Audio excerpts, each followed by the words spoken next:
Hello বন্ধুরা, আমি নিয়ে চলে এসেছি নতুন আরেকটি ভিডিও। আজ আমাদের বাড়িতে রান্না হয়েছিল সাদা ভাত, পুঁই শাকের চচ্চড়ি, আর সাথে হয়েছিল পাবদা মাছের ঝাল আর বাটা মাছের সর্ষে বাটা।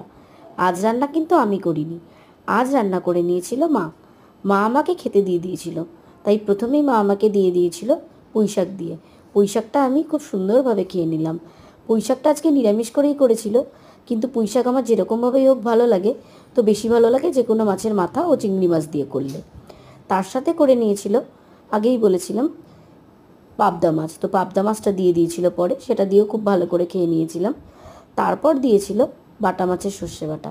বাটা মাছটা দিয়েও চেটেপুটে খেয়ে নিলাম। তোমরা কে কীরকম খেতে পছন্দ করো আমাকে জানিও। আর আমার ভিডিওগুলো যদি তোমাদের ভালো লেগে থাকে, আমার চ্যানেলটিকে সাবস্ক্রাইব করো, লাইক কমেন্ট শেয়ার করো। আর সবাই ভালো থেকো, টাটা।